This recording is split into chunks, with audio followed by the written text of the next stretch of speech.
अस्सलाम वालेकुम सर। वालेकुम सलाम।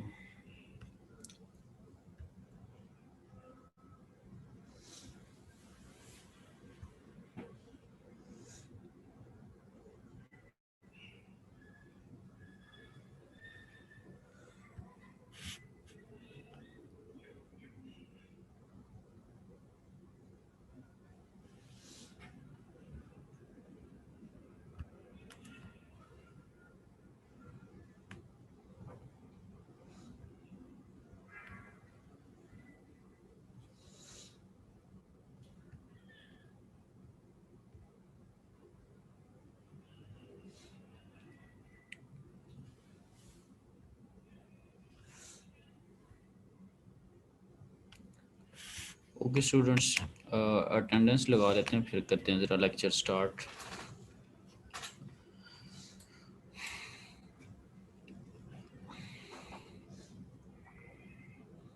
ओके जी, अब्दुल रहीम रऊफ़,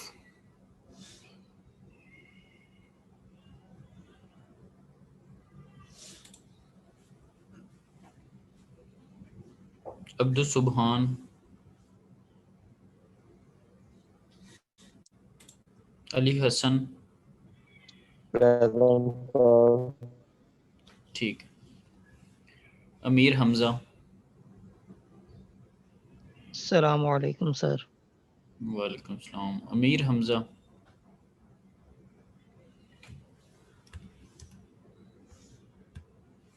अस्सलाम वालेकुम सर। वालेकुम सलाम। अमीर हमज़ा नहीं है। Okay. Asif Rehman. Yes sir. ठीक। दानियाल अली। Present sir. ठीक। इत्तिशाम। Present sir. ठीक है। फिरोज। Present sir. ठीक है। हमील जफ़र।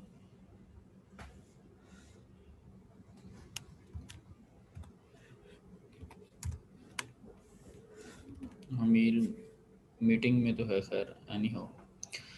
हुमैर अनवर। Present sir. ठीक।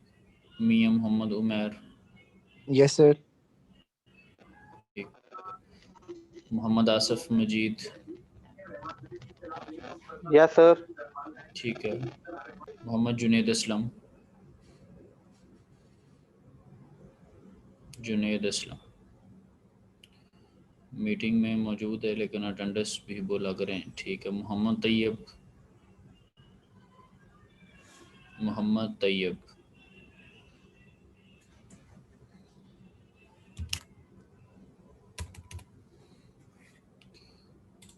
मोहम्मद अबू बकर आजम।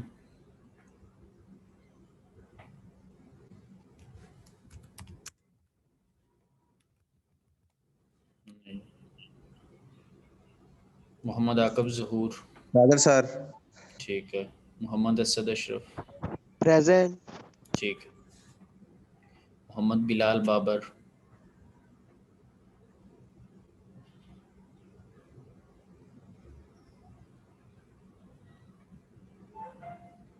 मोहम्मद बिलाल जुनैर अजहर।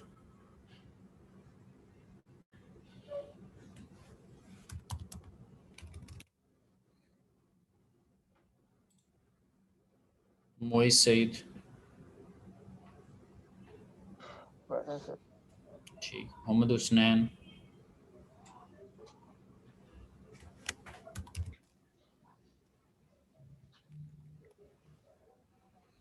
मोहम्मद रेहान ताहिर। Yes sir. ठीक। Shahzeb Ashfaq.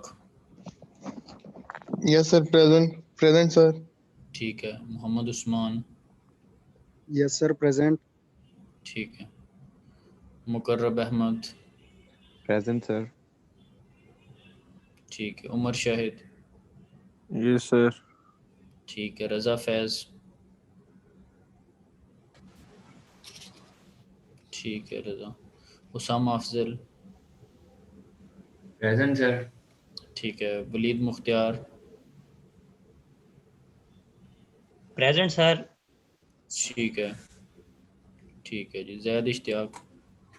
Present sir. Sir Junaid Aslam 008। वो लगा दी थी। अब्दुल रहीम सर रऊफ लेट आया। और कौन आया? Sir, Bilal Babar, 012. मोहम्मद लगाई हसनैन होगी, सर। स्नैन भी लगी हुई। और 038 मोहम्मद हसनैन। मोहम्मद हुसनैन, बिलाल बाबर, अब्दुल रहीम लगी और अब्दुल सुभान। अब्दुल सुभान के भी लगा दिए।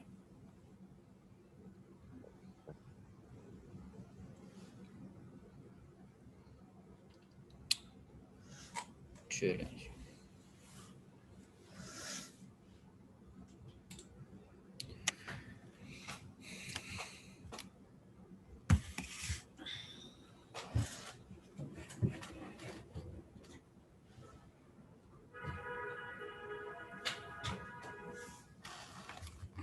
ओके, कोई से रिलेटेड जो उसका सिलेबस था वो मैंने आपको लोगों को ईमेल कर दिया था, ठीक है। और जो ट्यूसडे आ रहा है नेक्स्ट वीक के पहले लेक्चर में आपका क्विज है, ठीक है। वो ईमेल पे सारों को सिलेबस जा चुका होगा, ईमेल चेक करके और उसको तैयार कर लें। 4 और 5th चैप्टर से रिलेटेड जो क्विज है। Yes, sir. Yes, sir. और फिर आपको एक असाइनमेंट भी दी हुई है, Yes, sir. Yes, sir. उसकी भी डेडलाइन को देख के उसके अकॉर्डिंगली उसको भी करें ज़रा। अभी कि उसकी डेडलाइन हमको ये फ्राइडे को समझ रहे थे, लेकिन वो तो आज रात 12 बजे तक की है। वो रातें तो मैं नहीं गिनता, मैं तो 2-3 हफ्तों से लगा हूँ, Yes, sir. ठीक है। पता नहीं कितनी दफ़ा पहले, हाँ जी बता चुका हूँ। वो रात तो एक दफ़ा आ ही जानी है ना, इसी तरह एक दिन फरिश्ता भी आ जाना। कौन सा दर्जी? जी मैंने कहा मौत का फरिश्ता के रहमत का? पता नहीं, अब दोनों ही आते रहते हैं, रहमत का भी आता रहता है, मौत का भी आता है, लेकिन मौत का एक दफ़ा आता है, रहमत का बार बार आता है। Yes sir. चलें जी, ये आपको और अल्लाह का मामला है, कौन सा फरिश्तान है। ओके, हम अच्छा आज जो हमने टॉपिक डिस्कस करना है ना, वो रेफ्रिजरेंट और हीटिंग सिस्टम से रिलेटेड होगा कि कैसे कूलिंग का एनवायरनमेंट क्रिएट किया जाता है और कैसे हीटिंग का एनवायरनमेंट क्रिएट किया जाता है, और ये दोनों नेचर के अगेंस्ट किए जाते हैं। गर्मियों के अंदर कम टेम्परेचर रिक्वायर करना होता है हमने, ताकि कूलिंग का जो प्रोसेस है उसको इनिशिएट किया जा सके, और सर्दियों में इससे रिवर्स हमें चाहिए होता है, बाहर टेम्परेचर कम होता है और हमें टेम्परेचर को ज़्यादा करना होता है। दोनों नेचर के अगेंस्ट हैं, कुदरती तौर पर जो टेम्परेचर है दोनों उनके अगेंस्ट काम हो रहे हैं।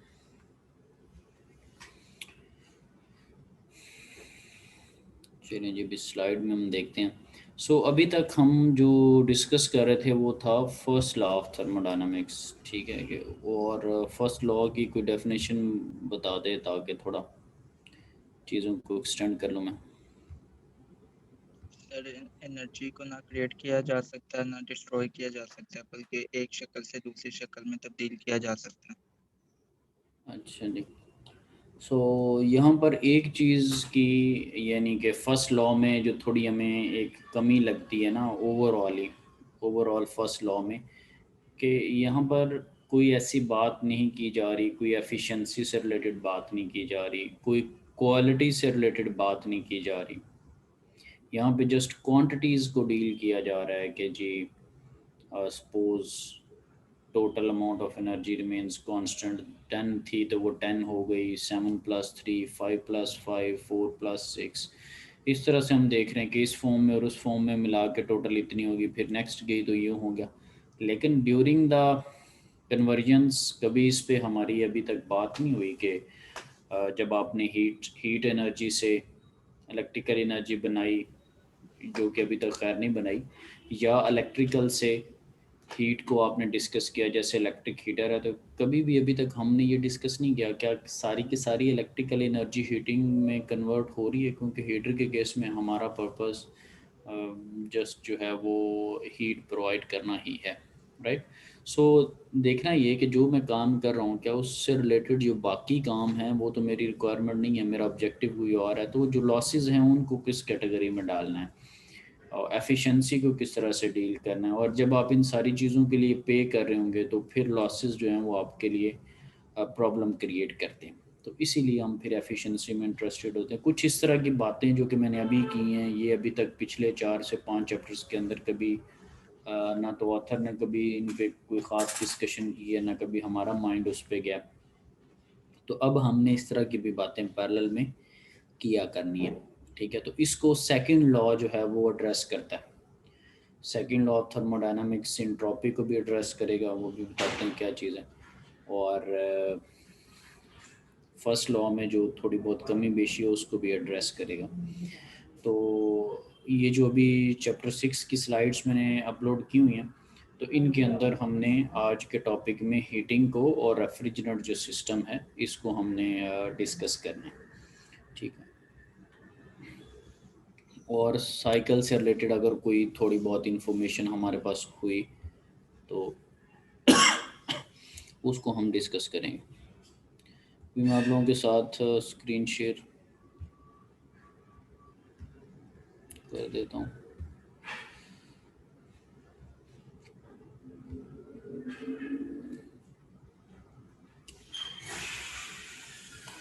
ठीक है जी, इसमें हम सेकंड लॉ को एड्रेस कर लेते हैं।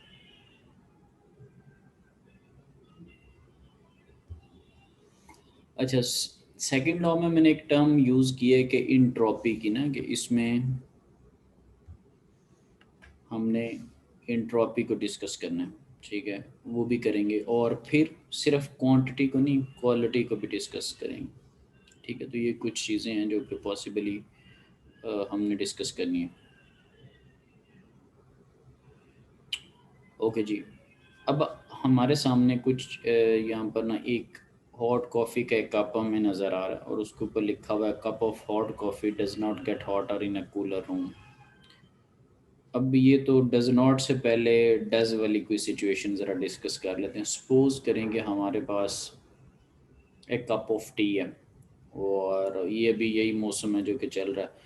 तो आप कप ऑफ टी को ला के, अगर ये इवन दो कि गर्मियों में भी जब उसको टेबल में रखते हैं या वैसे केटल के अंदर है या कोई चीज़ें थर्मस वगैरह या उस तरह के, मैं एनवायरनमेंट की बात नहीं कर रहा, तो होता क्या है कि हाई टेम्परेचर से लो टेम्परेचर की तरफ हीट ट्रांसफ़र होती, जो कप है उससे हीट इन्वायरमेंट की तरफ ट्रांसफ़र हो रही है। For example cup of T 40 degree पे है, 45 पे है, 30 पे है, 35 पे है, 25 पे है, कोई भी उसका टेम्परेचर है।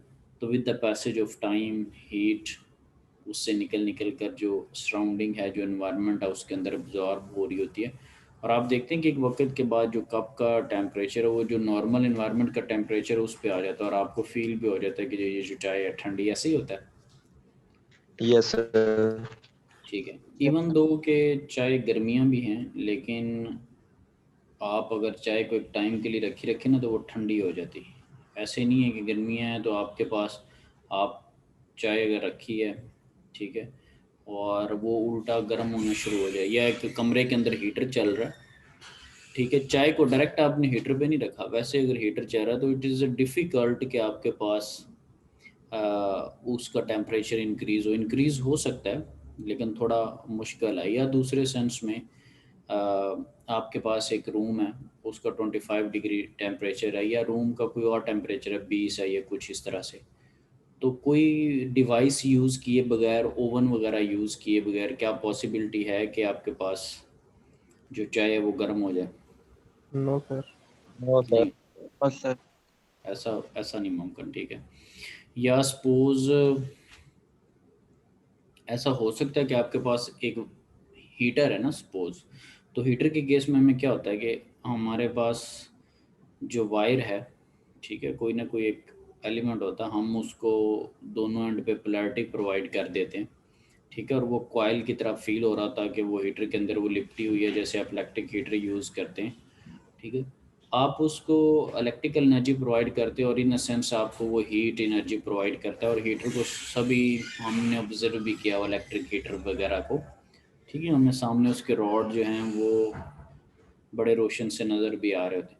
क्या ऐसा मुमकिन है कि उस रॉड को या किसी पड़ी हुई वायर को मैं हीट प्रोवाइड करूं और मैं कहूँ मुझे बिजली बना दो? No sir. No sir. ठीक है, लेकिन अगर फर्स्ट लॉ तो कहता है कि बन जाएगी। फर्स्ट लॉ तो कहीं भी नहीं टेक्निकली हमें कहीं भी रोक नहीं रहा, क्या ख्याल है? फर्स्ट लॉ तो कह के रोक गया ना, energy neither created not destroyed but it can be change from one form to another form. Yes sir. तो मैं वायर को हीट दूं, फर्स्ट लॉ को तो मैं वायोलेट नहीं कर रहा, यस सर। लेकिन लाजमी नहीं कि हर चीज़ जो मैं चाह रहा हूँ कि इससे यूं हो जाए उससे यूं हो जाए, ये मुमकिन नहीं है। डायरेक्शन भी देखनी पड़ेगी कि क्या ऐसा पॉसिबल भी है या नहीं है, समझ लगी ना मार्क? तो यस ये सर। कुछ चीज़ें हैं जो कि मैं अब फर्स्ट लॉ से थोड़ा डिफरेंट बातें कर रहा हूँ। फर्स्ट लॉ तो ठीक है, कहता है कि आप उसको हीट दे दो 5 वैल्यू के, और 5 वैल्यू के आप उससे इलेक्ट्रिकल एनर्जी ले लो। मुमकिन भी है या नहीं है, लेकिन मैं हीट से इलेक्ट्रिकल एनर्जी ले सकता हूँ, लेकिन ऐसे नहीं आएगी जैसे ये स्लाइड मेरे सामने। वो पूरा मुझे थर्मल पावर प्लांट का पूरा एक सेटअप लगाना पड़ेगा, कोई ना कोई डिवाइस चाहिए होगी, समझ गया आगे? कोई ना कोई डिवाइस यस। चाहिए होगी जिसको हम हीट, बाद में अभी देखेंगे कि हीट इंजन्स वगैरह जिनको हम कहते हैं, वर्क से हम हीट बड़ी आसानी से ले सकते हैं, वो भी अभी ज़रा हम डिस्कस करते हैं। लेकिन हीट से वर्क लेने के लिए हमें हीट इंजन्स की ज़रूरत होती, और उसी की बेस पे हमारे पास कुछ चीज़ें हैं जिनको हम डिस्कस करेंगे। एक और पिक्टोरियल डायग्राम है हमारे पास। अमूमन ये जो पिक्चर है इसमें जो सिनेरियो है, मैं इससे उल्टा पहले सिनेरियो डिस्कस करता हूँ जिससे आपकी वाकफियत थी। आप क्या करते थे पिछले चैप्टर्स के अंदर कि आपको ये पैडल व्हील नज़र आ रहा है राइट साइड पे, स्लाइड के राइट साइड पे कोई रस्सी लिपटी हुई है और नीचे कोई वेट लटक रहा है Yes, और sir. आगे पैडल। Yes, sir. हमने इससे Yes. पहले हमने क्या पढ़ा हुआ है? सपोज एक शायद चैप्टर नंबर 2 के अंदर एक था भी ऐसा कि पैडल व्हील के ऊपर यूं है तो इंटरनल एनर्जी पता नहीं फाइंड आउट करें। इस पे कुछ एक दो एग्जांपल्स भी थी।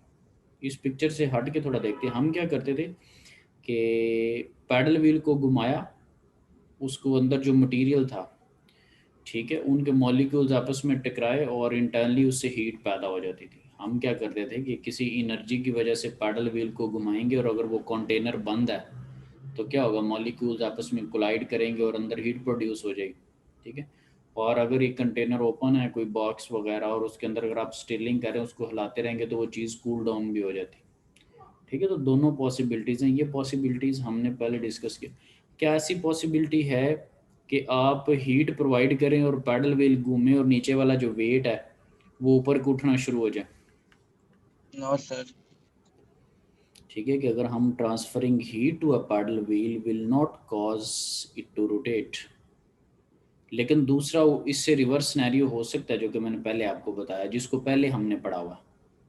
मैंने तीनों तस्वीरों के आपको वो वाले सिनेरियो पहले डिस्कस करवाए हैं जो कि हमने पहले पढ़े हुए, कि कब से इन्वायरमेंट में हीट जाती है, हीटर को हम एनर्जी देते हैं, वो हमें हीटिंग देता है। यहाँ पे उल्टी चीज़ें हैं इस स्लाइड के अंदर, ताकि आपको बताया जाए कि फर्स्ट लॉ के अंदर कुछ ना कुछ फ्लॉज हैं जिसको सेकंड लॉ एड्रेस करेगा, या सारे लॉज मिलकर फिर कुछ बेहतरी की तरफ जाएंगे, ठीक है। तो ये जो मैंने तीनों चीज़ें यहाँ पे मेंशन की हुई हैं कि ऐसा नहीं हो सकता, ऐसा हो भी सकता है, लेकिन उसके लिए हमें डिवाइस की ज़रूरत पड़ेगी।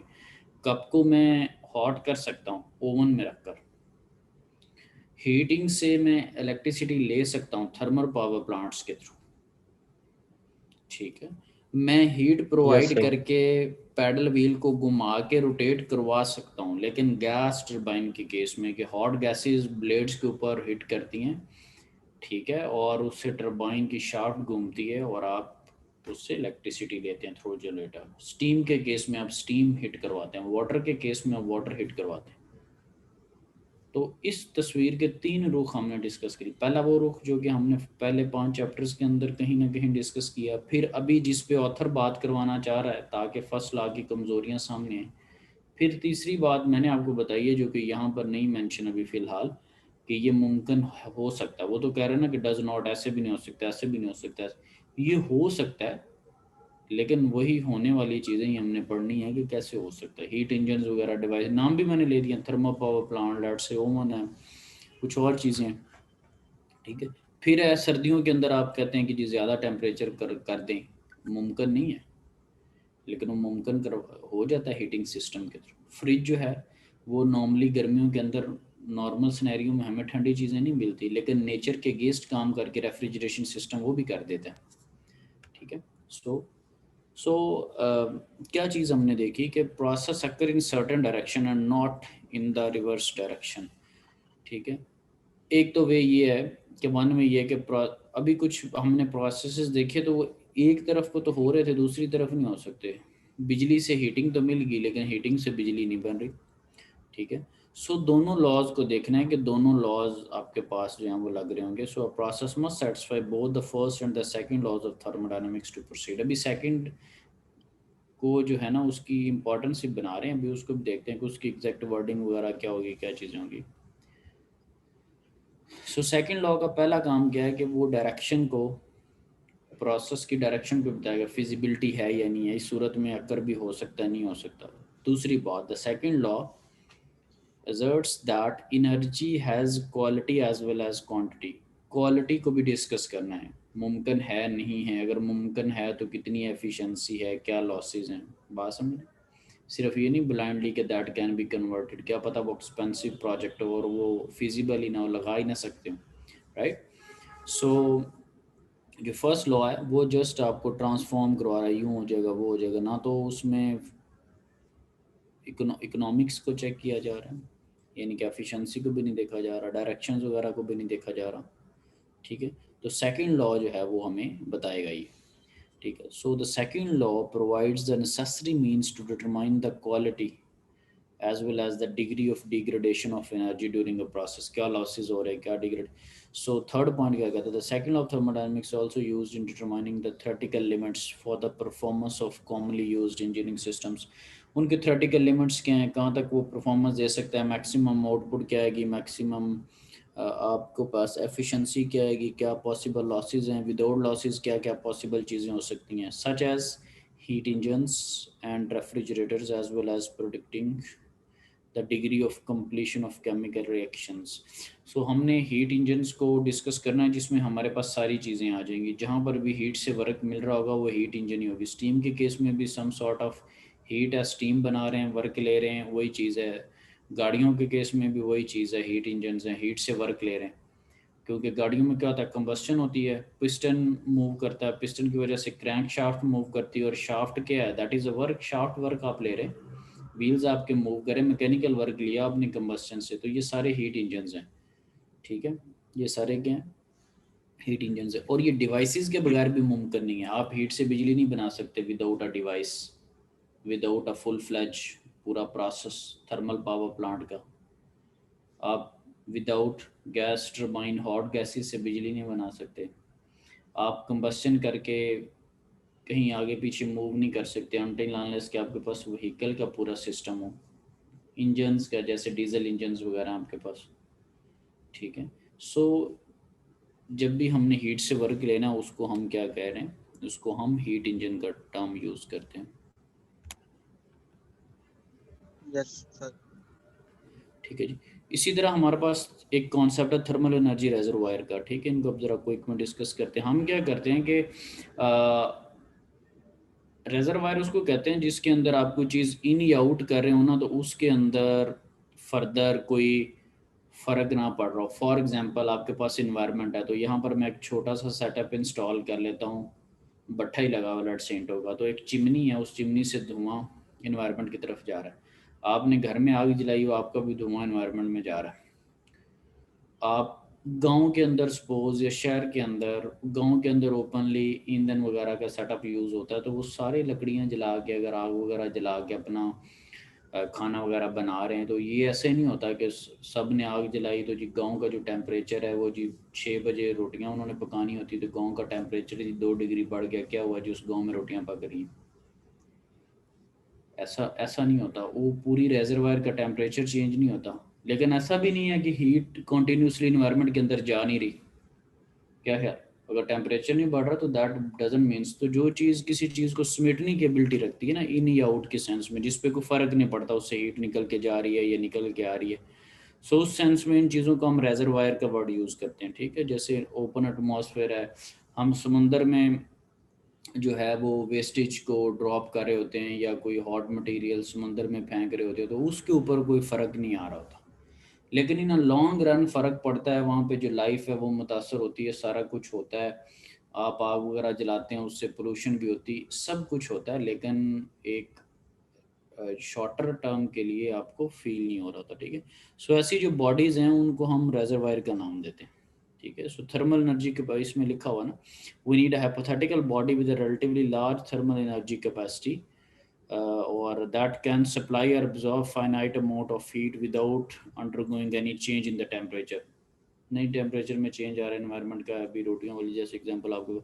सो ये हमारे पास थर्मल एनर्जी रेजरवायर्स हैं, इनको हीट रेजरवायर्स भी कहते हैं, या सिंपल रेजरवायर का भी टर्म जो हम वो यूज़ करते हैं। सो कहीं अगर लिखा है तो ये इसके पीछे ये लॉजिक है। अब होता क्या मेन, जब भी आपने एनर्जी वगैरह लेनी होती हीट से, तो एक आपके पास सोर्स होगा। जैसे फॉर एग्जांपल गाड़ियों के केस में कंबस्शन हुई है, स्टीम पावर प्लांट के केस में स्टीम ने बर्न किया, तो ये सोर्सेज हैं, ठीक है, जहाँ से हीट आ रही, ठीक है। और अगर आप इन्वायरमेंट की तरफ हीट फेंक रहे हैं थ्रू चिमनीज या थ्रू एनी सेटअप, तो वो जो चीज़ें हैं वो सिंक कर रही हैं, वो हीट को एब्जॉर्ब कर रही हैं। समझ लगे ना बात की?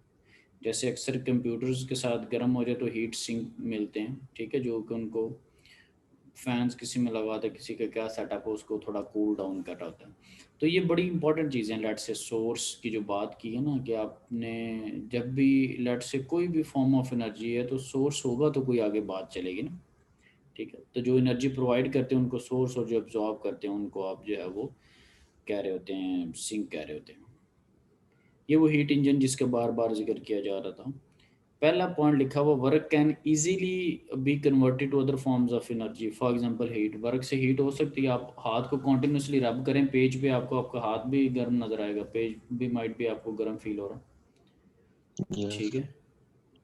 बड़ा क्विकली आपके पास ये सारा प्रोसेस है वर्क से हीट लेना, ठीक है।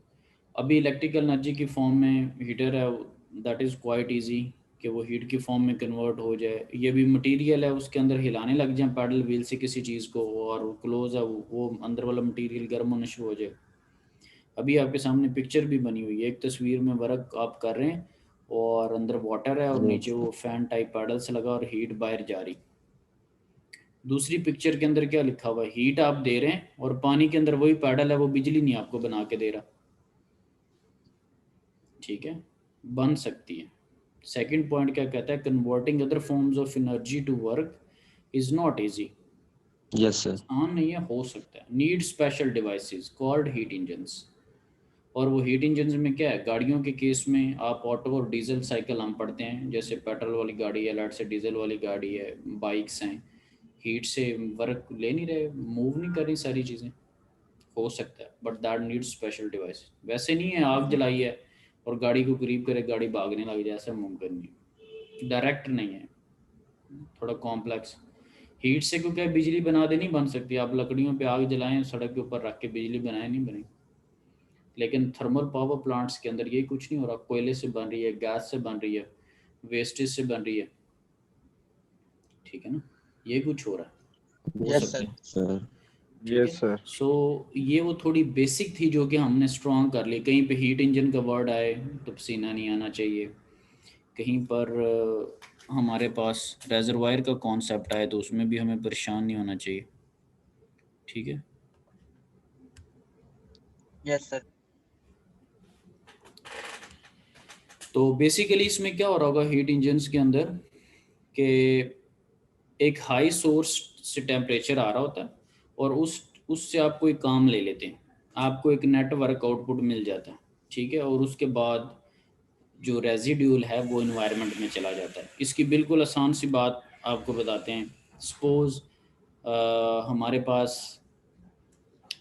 स्टीम पावर प्लांट है या gas turbine based power plant है, तो हम क्या करेंगे, स्टीम के केस में स्टीम फेंकेंगे ब्लेड्स के ऊपर, और गैस टर्बाइन के केस में गैस हिट करेगी ब्लेड्स के ऊपर, तो होगा क्या कि उसको टकराने के बाद लीव कर जाएगी ऐसे ही, और आपको रिजल्ट के तौर पे क्या मिलेगा, टर्बाइन घूमने लग जाएगी, टर्बाइन की शाफ्ट रोटेट करने लग जाएगी। तो आपने उससे क्या एक्सट्रैक्ट कर Yes, लिया, sir. डब्ल्यू नेट आउट, तो ये Yes, कुछ आपके पर्पसेस हैं कि कुछ आपने चीज़ इन की, हीट इन हुई और उसके बाद रेजिडुअल हीट आउट होगी, वो इन्वायरमेंट में चली गई है, वो कोई साइलेंसर के थ्रू गाड़ियों में निकल रही है, कोई चिमनीज लगी हुई हैं, कोई क्या है कोई क्या है, तो रेजिडुअल आउट हो रहा है।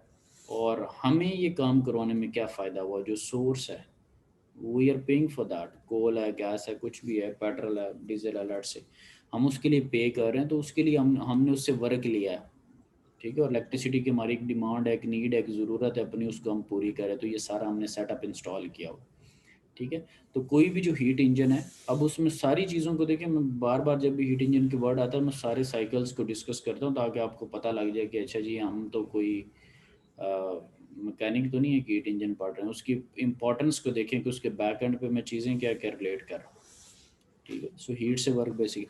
सो इसके जो 4 पॉइंट्स है उसको क्विकली देख लेते हैं, और ये वो पॉइंट्स हैं जो कि मैं आपको बता चुका हूँ, अभी पढ़ेंगे तो आपको पता चल जाएगा कि अच्छा ये तो बिल्कुल बेसिक बात है, इनको कोई रटने वाली बात नहीं। They receive heat from a high temperature source, solar energy, oil, furnace, nuclear reactors, etc. कोई ना कोई सोर्स ऑफ एनर्जी होगा और उसका डेफिनेट सी बात है टेम्परेचर हाई होगा। जब आप उसको बर्न करेंगे फर्नेस के अंदर तो उनका टेम्परेचर बहुत ज़्यादा हाई होता है। हाई टेम्परेचर आपके पास कोई ना कोई सोर्स है। They convert part of this heat to work. Part of this heat to work क्या है? स्टीम के केस में टर्बाइन घूमी, लट से गैस के टर्बाइन में केस घूमी, व्हीकल के केस में शाफ्ट घूमी, ठीक है। They convert part of this heat into work usually in the form of rotating shaft, ठीक है। तो बता दिया गाड़ियाँ, टर्बाइन वाइन सारी। Third point, they reject the remaining waste heat to a low temperature sink. अब सिंक क्या होता है? जो हीट एब्जॉर्ब कर रहा है इन्वायरमेंट आपका, that atmosphere, reverse etcetera. High temperature से आई, काम की बात की, काम दिया और ज़ाया होगी बाकी remaining. They operate on cycle, ये एक पूरा एक साइक्लिक प्रोसेस है। 6 महीने, साल, ये पूरी कॉन्टिन्यूसली चीज़ें चलती रहती, कोई शट डाउन नहीं होता। अगर कहीं मेंटेनेंस या शट डाउन हो तो फिर पता भी लगता है, ठीक है। शहर के शहर भी बंद होते हैं, कोई फॉल्ट आ जाए या आपने करनी हो मेंटेनेंस वगैरह, ठीक है, तो वो ऑपरेट जो कर रहे होते हैं, साइकिल्स जो ऑपरेट कर रहे होते हैं, ये बहुत देर बाद जाके लॉन्ग, इसीलिए तो स्टडी फ्लो प्रोसेस है, इन है आउट के बराबर है, चेंज नहीं है। लॉन्ग टर्म रन कर रही हैं चीज़ें, साइकिल्स के ऊपर ऑपरेट कर रही हैं, ठीक है। इसमें बार बार इंट्रैक्शंस जो हैं वो नहीं है। तो अब ये बताएं कि ये जो 4 पॉइंट हमने पढ़े हैं इसको कोई रटने वाली बात तो नहीं है, ठीक है। मैंने No, विद sir. एग्जांपल्स आपको साथ साथ, ठीक है। सो और एक और बड़ी मेन चीज़ होती है कि ये सारे काम कौन करवा रहा है, कि ऊपर से हीट आई, वर्क दिया और ज़ाया होगी, ये सारी पूरे साइकिल के अंदर कौन सी चीज़ सर्कुलेट कर रही। सपोज फ्रिज का केस है ना, आपने अंदर कोई गर्म चीज़ रखी, वो ब्लैक कलर की जो जालियाँ होती है फ्रिज की, उसके अंदर से बाहर आप अगर फ्रिज के बैक साइड पे खड़े हो ना तो टेम्परेचर बड़ा आपको हाई फील हो रहा था, Yes, sir. यानी कि गर्म हवा लग रही होती है। तो ये कौन Yes. करवा रहा है दरमियान में? अमेरिका करवा Refri- रहा है, यानी कि बीच में से कैसे उसने आपका जो सालन था या कोई और मटेरियल है, कोई अलर्ट से जी कोई राइस वगैरह, या हम जो भी नॉर्मली यही चीज़ें होती है ना जो कि फ्रिज या फ्रीज़र में हम रख रहे थे, क्योंकि हमारी फ्रिज वो टीवी के एड्स वाली फ्रिज नहीं होती जो सारी फुल भरी हुई थी।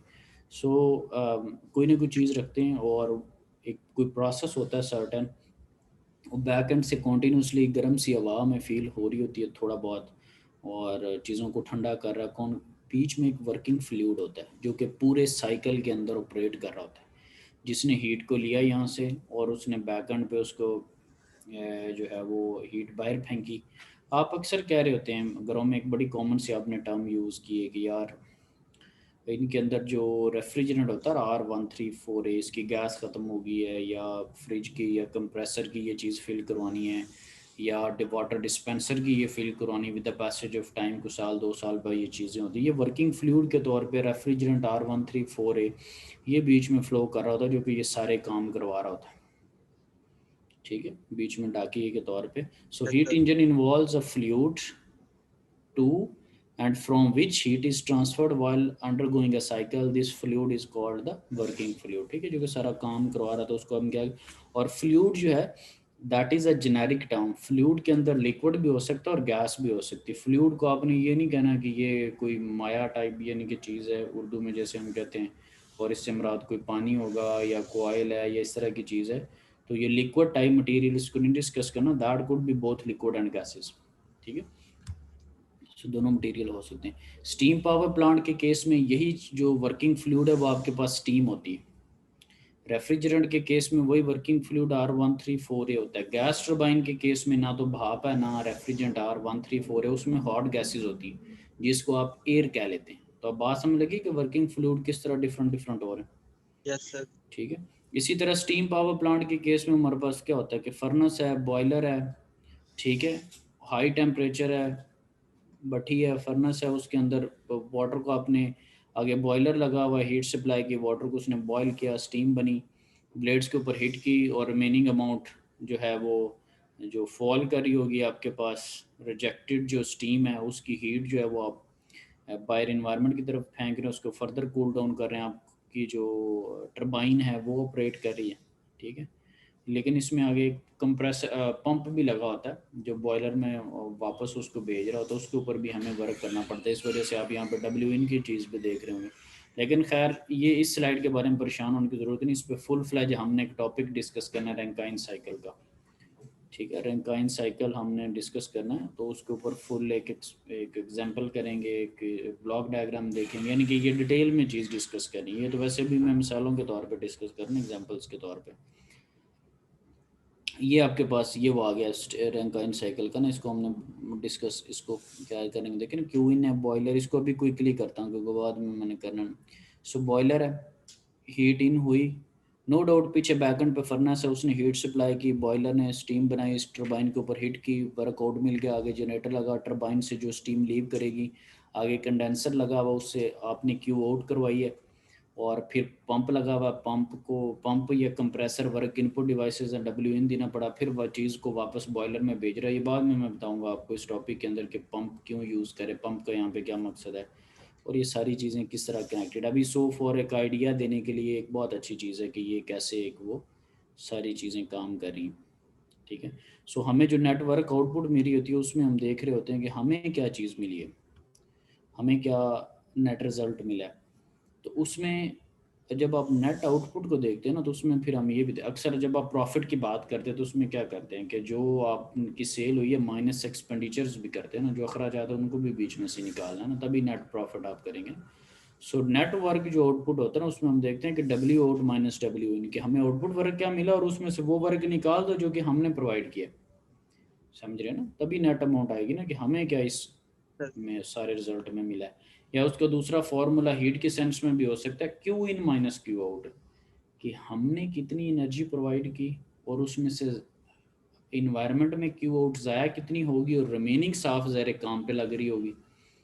समझ लगी ना बात, कि आपने फर्नेस में लेट से 1000 जूल एनर्जी प्रोवाइड की है और 20 जूल इन्वायरमेंट में चली गई है, तो रिमेनिंग जो हीट है वही यूटिलाइज होगी ना सही काम के लिए। तो ये दोनों सूरतें जो हैं वो हमें नेट आउटपुट बता रही होती है। ठीक है। तो नेट, इससे हमें क्या फ़ायदा मिलता है, नेट को जब हम इनपुट से डिवाइड करते हैं फिर हमारे पास एफिशिएंसी वगैरह आ जाती। तो थर्मल एफिशिएंसी आपने भी ये फॉर्मूला पढ़ा हुआ, network output divided by total heat input, network output divided by total heat input. ये फिर हमें बताती है quality as well as quantity का, क्वालिटी भी डिस्कस होगी, लॉसेस भी डिस्कस होंगे, सारी चीज़ें डिस्कस होंगी, एफिशिएंसी को देखा जाएगा, एक्सपेंडिचर्स को देखा जाएगा, इकोनॉमिकली देखा जाएगा, सारी फिजिबिलिटी रिपोर्ट्स बनेंगी। बात समझ रहे हैं? Yes sir. ठीक है। So network output over total heat input, so इसको अगर मैं इसका फॉर्मूला देख लो एफिशिएंसी का, net out over Q in, तो नेट आउट के पीछे आपने दो फार्मूला पढ़े, एक W out minus W in और एक Q in minus Q out. ठीक है। तो दोनों को अगर प्लग इन कर दें तो हमारे पास ये नीचे वाला फार्मूला उसका आ सकता है। अब ज़रा उस पे जाते हैं, ज़रा रेफ्रिजरेंट और उस पे ना, क्योंकि ये चीज़ें ज़रा डिस्कस होती रहेंगी फिर बाद में।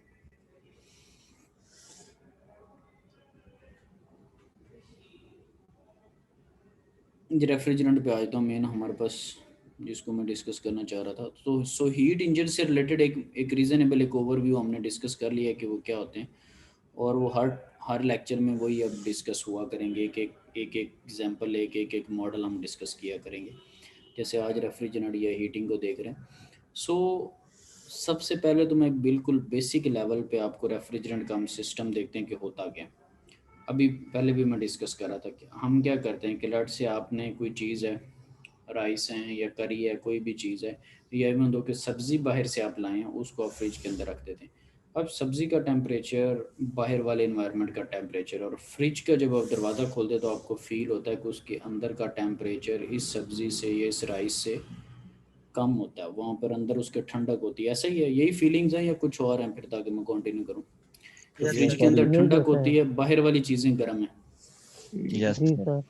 हम उसको Yes. थोड़ी देर के लिए अंदर रखते हैं, थोड़ा वक्त गुजरता है और अंदर वाली चीज़ें भी, उसके जो अंदर हमने रखी हुई हैं, वो भी विद द पैसेज ऑफ ठंडा टाइम जगह है। ठंडी हो जाती। और वो जो ब्लैक कलर की जालियाँ हैं वो बाहर गर्म हवा सी फेंक रही होती हैं। अब हीट का सिनेरियो ये है कि हाई टेम्परेचर से लो टेम्परेचर, हीट कब ट्रांसफ़र होती है? हाई से Low. लो की तरफ। ये कुदरती उसका।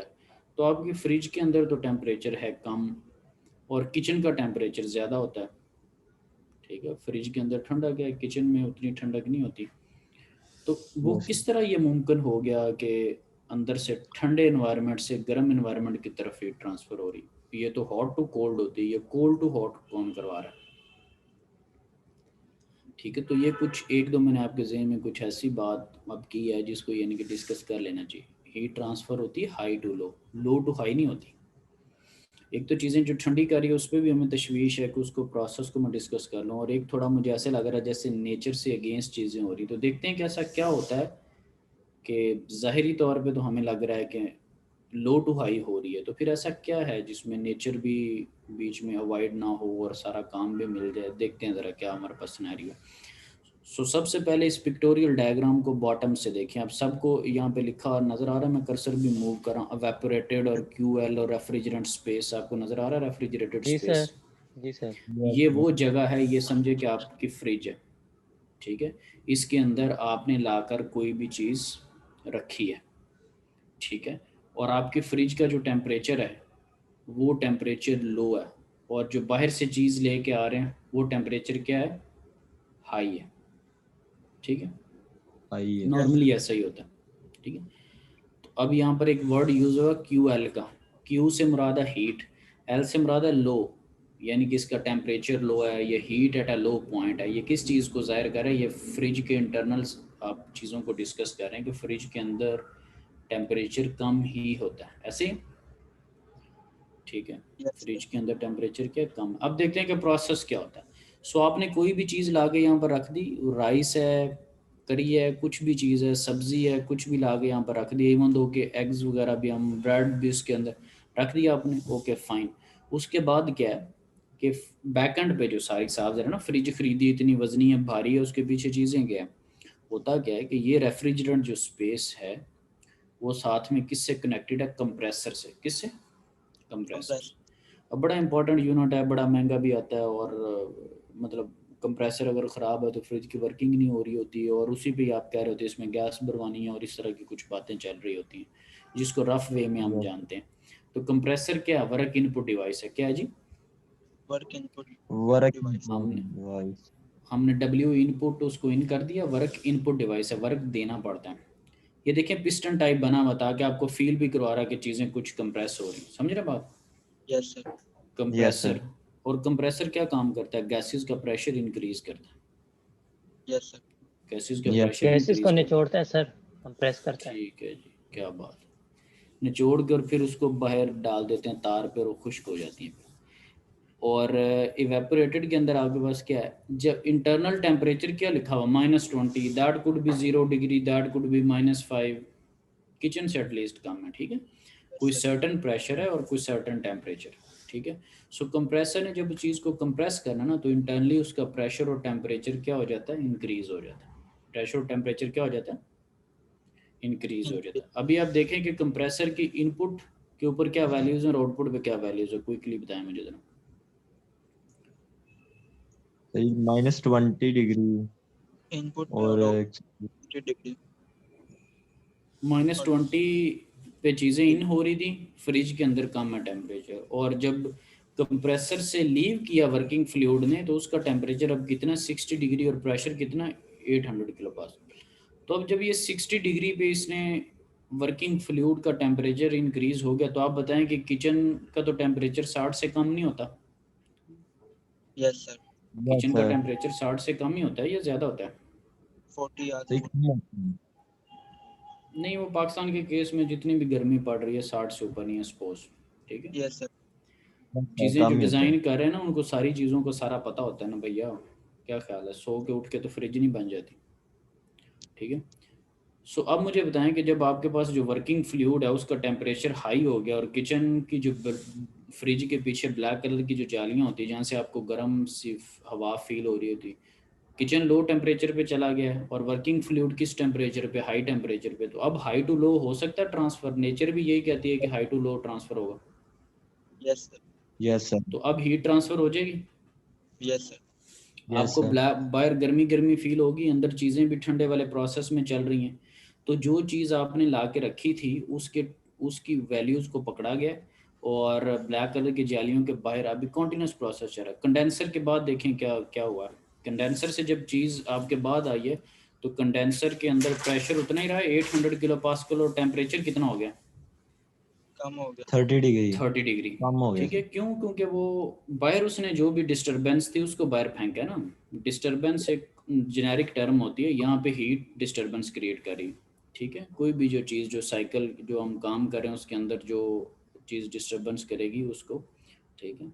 सो अब 30 टेम्परेचर है, उसके बाद क्या एक्सपेंशन वॉल्व लगा हुआ है, ठीक है। इसको कैपिलरी ट्यूब भी कहते हैं, इसको थ्रॉटलिंग वॉल्व भी कहते हैं, इसको एक्सपेंशन वॉल्व भी कहते हैं, ठीक है। ये डिवाइस है जो कि 5th चैप्टर में खैर है, लेकिन हम उसकी डिटेल में नहीं गए। ये क्या करती है? अब ये क्या करती है कि ये जो फ्लूइड है, जो भी बीच में वर्किंग फ्लूइड है उसको रिस्ट्रिक्ट करती है, और जब उसको रिस्ट्रिक्ट करती है तो उसका प्रेशर जो है वो ड्रॉप हो जाता है। प्रेशर और टेम्परेचर क्या हो जाता है? ड्रॉप हो जाता है, ठीक है। अब तो उसके फ्लो को रिस्ट्रिक्ट करने की वजह से उसका प्रेशर और टेम्परेचर जो है वो ड्रॉप होगा मेनली। तो ये रेफ्रिजरेटर और हीटिंग सिस्टम में यूज़ होती है ताकि जो फ्लूइड है उसका टेम्परेचर कम हो जाए। तो इसने प्रेशर भी रिड्यूस किया, टेम्परेचर भी रिड्यूस किया। अब वैल्यू कहाँ पर पहुंच गई है? ये 120 किलो पास्कल से -25 डिग्री -25 डिग्री सेल्सियस, ठीक है। अब सपोज ये -5 -20 कुछ भी है, अब दोबारा ये आपके रेफ्रिजरेंट स्पेस में आया, क्योंकि एकदम से तो उसके अंदर रखी हुई गर्म चीज़ ठंडी नहीं ना हो जाती। बात को प्रैक्टिकली हम महसूस करें, फिर ये साइकिल चला अनटिल अनलेस एक वक्त आएगा कि आहिस्ता आहिस्ता जो अंदर डिस्टरबेंस क्रिएट हुई होगी वो एक थ्रू पूरे प्रोसेस के वो ख़त्म हो जाएगी। अब -25 पीछे से आया टेम्परेचर, लेकिन इंटरनली आगे से 20 होके जा रहा है। क्यों? क्योंकि जो आपने चीज़ें रखी हुई हैं उनमें कमी बेशी हो रही है। हम ये नहीं देख रहे कि 20 से 22 क्यों हो गया ये हो, हम सिर्फ कम या ज़्यादा प्रोसेस को डिस्कस कर रहे हैं ताकि कॉन्सेप्ट्स हमारे माइंड में बैठे, ठीक है। तो ये एक वे होता है पूरे प्रोसेस के अंदर। ये एक रेफ्रिजरेंट सिस्टम होता है और इसके अंदर कौन सी चीज़ फ्लो कर रही होती है? रेफ्रिजरेंट R134A, ठीक है। और ये अगर ख़त्म हो जाएगा, एंड हो जाएगा, ये काम ठीक नहीं कर रहा होगा, ये इसकी मिकदार कम हो जाएगी, तो ये फिर सारा मामला गड़बड़ हो जाए। क्योंकि जो चीज़ इस पूरे प्रोसेस में फ़्लो कर रही है, जो ये सारे काम करवा रही है ना, वो क्या है? रेफ्रिजरेंट 134A, ठीक है। सो इसको टेक्निकली अब सारी चीज़ को क्या समराइज कर लेते हैं। The most frequently use refrigeration cycle is the vapour compression. इस पूरे को हम क्या कहते हैं? वेपर कंप्रेशन रेफ्रिजरेशन साइकिल, जो कि हमने डिस्कस किया है। अब एक और बड़ी खूबसूरत बात यह है कि आपके पास ये सिस्टम लगा होता है, तो जब आप जो इन्वर्टर एसी हैं या लेट से आपके यूनिवर्सिटी के अंदर इंस्टॉल्ड हैं, तो वो एक ही यूनिट है, वो ठंडक भी दे रहा है और जब मौसम चेंज होता है तो हीट भी प्रोवाइड कर रहा है। ऐसे ही है ना? Yes sir. हम ऐसा तो नहीं करते कि हम सर्दियों के अंदर जो आउटडोर यूनिट बाहर वाला यूनिट है उसको लाके कमरे में लगा दें और एसी को इंडोर को बाहर लगा दें, और उल्टा तो नहीं हम कोई काम करते। चीज़ें तो उसी तरह नहीं लगी होती, चीज़ें उसी तरह लगी, उनका साइकिल फ्लिप हो जाता है। तो अब ये भी देखने की ज़रूरत है कि ये क्या है।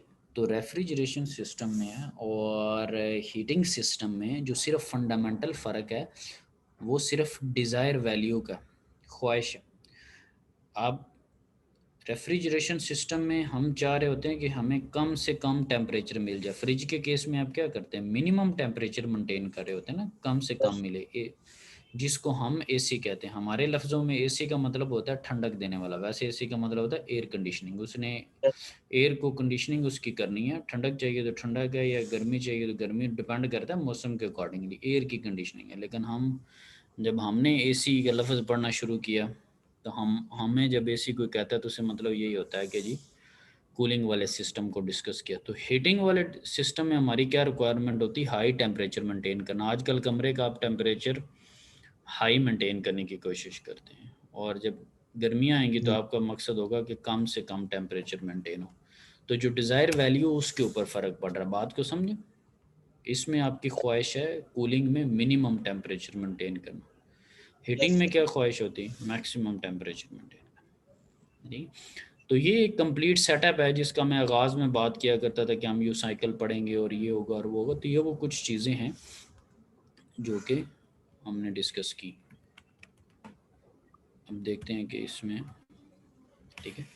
सो रेफ्रिजरेंट के केस में पूरी ये उसी के अल्फाज लिखे हैं, इसको मैं दोहराऊंगा नहीं क्योंकि मैंने पिक्चर के ऊपर आपको पूरी मिसाल दे दिया। बॉथर ने तो यहाँ पे ना चावल रखे हैं अंदर, ना सब्ज़ी रखी है, मैं तो वो भी रख के आपको बता दिया। सो हम ये जो बातें वहाँ पे ब्लॉक डायग्राम के ऊपर डिस्कस की हैं वो नोट्स के तौर पे स्लाइड के अंदर मेंशन है, उसको हम देख सकते हैं। अगेन ये वही चीज़, तो यहाँ पर उसने नोट्स के तौर पे बता भी दिया है कि घर के अंदर जो फ्रीज़र कंपार्टमेंट है वो यूं हीट एब्जॉर्ब करता है और यूं हीट बाहर फेंकता है। ये जो पूरा मैंने आपको समझाया वो नोट्स के तौर पे उसने नीचे लिखा हुआ है कि in household refrigerator the freezer compartment where heat is absorbed by the refrigerant serve as the evaporator and the coil usually behind the refrigerator where heat is dissipated to the kitchen air serve as the condenser। समझ रहे बात को? ये जो हम आपस में बातें डिस्कस कर रहे थे उसको उसने नोट्स के तौर पे भी आपके सामने रख दिया ताकि जिसने बाद में इनको पढ़ना हो। तो यहाँ पर एक वर्ड यूज़ होता है। अच्छा, रेफ्रिजरेंट और हीटिंग के केस में ना हम एफिशिएंसी का वर्ड यूज़ नहीं करते। रेफ्रिजरेंट और हीटिंग की सेंस में हम एफिशिएंसी का वर्ड नहीं यूज़ करते। यहाँ पे वर्ड यूज़ होता है कोएफिशिएंट ऑफ परफॉर्मेंस का, कोएफिशिएंट ऑफ परफॉर्मेंस का, COP का। अच्छा, एफिशिएंसी जो होती है, COP को छोड़ दें, एफिशिएंसी जो होती है उसकी मिनिमम वैल्यू कितनी हो सकती है और मैक्सिमम वैल्यू कितनी हो सकती है एफिशिएंसी की। समझें, ये टॉपिक आप नहीं पढ़ रहे, ये बुक नहीं पढ़ रहे, वैसे जो एफिशिएंसी कहाँ से कहाँ तक हो सकती है? 0 से 100 0 से 100 तक। 0 से 100 100 तक। ठीक है। सो ये जो कोएफिशिएंट ऑफ परफॉर्मेंस है इसकी वैल्यू जो है वो लिमिटेड नहीं होती। ठीक है, ये एफिशिएंसी है उसी टाइप की चीज़ लेकिन उससे थोड़ा सा डिफरेंट है। इसमें ये नहीं होता कि मिनिमम 0 और मैक्सिमम 1 है, इसकी वैल्यू 1 से ज़्यादा भी हो सकती है। ठीक है, क्योंकि ये उस सेंस में नहीं है चीज़ें, समझ रहे हैं बात को। तो यहाँ पर आपसे एफिशिएंसी का क्वेश्चन करना और उस यहाँ पर उसको क्वेश्चन करने का मतलब ये था कि कहीं पे अगर लेट से आप कोएफिशिएंट ऑफ परफॉर्मेंस की वैल्यू मोर देन 1 देखें अगर, तो ये उसमें ऐसी बात नहीं है कि ये 1 से ज़्यादा नहीं हो सकती ये उस सेंस में। तो ये इसकी परफॉर्मेंस उससे थोड़ा डिफरेंट है। ठीक है, जिसको आप एफिशिएंसी के सेंस में डील कर रहे होते हैं। सो इसका फॉर्मूला क्या है, कोएफिशिएंट ऑफ परफॉर्मेंस हमें कहती है desire output over required input, desire output over required input. ये बड़ी बेहतर चीज़ें। अब इसमें देखते हैं, अब इसको गौर से देखें तो परफॉर्मेंस अगर किसी चीज़ की चेक करनी हो रेफ्रिजरेंट की या हीटिंग की, तो उसका फॉर्मूला ये नहीं होना चाहिए कि डिज़ायर आउटपुट जो आप चाह रहे हैं और उसके अगेंस्ट आपको क्या इनपुट देनी पड़ी। Yes sir. ठीक है ना, आपने एसी के केस में लेट से आप चाहते हैं कि 20 टेम्परेचर हो जाए, तो उस केस में क्या आपको पे करना पड़ा है। आप चाहते हैं जी 16 पे चले, फ़र्ज़ किया लिखा होता है जी अपने एसी को जो है ना वो 26 या 27 या 26 या इतने पे जी चलाएँ। अब मैं इसको अगर कम करता हूँ 15, 16, 14 करता हूँ क्या होगा। ठीक है, 25, 30 करता हूँ तो क्या होगा। तो जो मेरी डिज़ायर आउटपुट है और उसके बदले में मुझे जो इनपुट देनी पड़ी है वो, ठीक है, desire output over required input. अब डिज़ायर पे बार बार बात करने का मकसद ये है कि जब मैं रेफ्रिजरेंट की बात करूँगा तो आपकी क्या ख्वाहिश होगी कि मिनिमम टेम्परेचर मेंटेन किया जाए कूलिंग के सेंस में। Yes sir. Yes sir. और जब हीटिंग होगा, हीटर जब लगाना है तो उसमें भी मिनिमम टेम्परेचर मेंटेन करेंगे या ज़्यादा टेम्परेचर मेंटेन करें। ज्यादा मेंटेन करेंगे। ज़्यादा, वहाँ पे आपकी डिज़ायर आउटपुट बदल जाएगी, वहाँ पे QL नहीं होगी, क्या होगा, QH होगी, यस सर। QH होगी। Yes. सो इसको थोड़ा डिस्कस कर लेते हैं फार्मूलाज को, कि कोफिशिएंट ऑफ परफॉर्मेंस कह रहा है desire output over required input, desire output over required input. So desired output हमारी क्या है, QL है, मिनिमम टेम्परेचर हमने मेंटेन करना है रेफ्रिजरेटेड स्पेस के अंदर, जो कि फ्रिज का इंटरनल सेटअप है, वहाँ पे कम से कम टेम्परेचर मेंटेन हम करना चाह रहे हैं। उसके बदले में हमें क्या चीज़ प्रोवाइड करनी पड़ेगी, ठीक है। तो W नेट इन जो हम चीज़ प्रोवाइड कर रहे हैं वो क्या है जी, वो आपको पता है कि नेट आउटपुट हो या नेट इनपुट हो, उसको हम किस सेंस में देख रहे हैं, नेट जो हम उसको प्रोवाइड कर रहे हैं that is QH minus QL। QL जो W नेट इन का formula that is QH minus QL, यानी कि हाई माइनस लो, ठीक है। ये नेट जो है वो, अब ये नेट इन बेसिकली क्या था, अगर आप ये साथ में तस्वीर भी बनी हुई, आप मुझे बताएं कि आप रेफ्रिजरेंट के केस में कहीं वर्क इनपुट दे रहे थे, कहीं वर्क इनपुट हो रहा है? सर जो इलेक्ट्रिसिटी है वो एनर्जी चेंज हो रही हो। ठीक है, वो तो इलेक्ट्रिसिटी है, वो आपकी बात बिल्कुल ठीक है, फ्रिज चल रही है, उसको चलने की सेंस में छोड़ दें। आज जो चीज़ें डिस्कस की हैं, ये अभी जो डिस्कस कर रहे थे, किसी जगह पर हमने ये डिस्कस किया है कि रेफ्रिजरेंट के अंदर किसी जगह पे हमें वर्क इनपुट प्रोवाइड करना पड़ेगा? सर हम्म, नो सर नो सर। नहीं डिस्कस किया। नींद शींद तो नहीं आ रही आप लोगों को? नहीं सर, साइकिल में देखा जाए जैसे तो जागे हुए हैं। यहाँ पे देखें ज़रा, तस्वीर को देखें और फिर देखें जागे में। कंप्रेसर को देखें, कंप्रेसर किस तरह चल रहा है, दुरूद पाक पढ़ने से चल रहा है। सर नहीं वो सर जी, बात वर्क इनपुट दे रहे हैं। कंप्रेस होने से नहीं, कंप्रेस कर कौन रहा है, अंदर बंदा बैठा हुआ, नहीं सर जी, W नेट इन दे रहे हैं, कोई वर्क फोर्स नेट इनपुट इन। उसको दे रहे हैं ना, ठीक कोई है। भी कह सकते हैं फोर्स।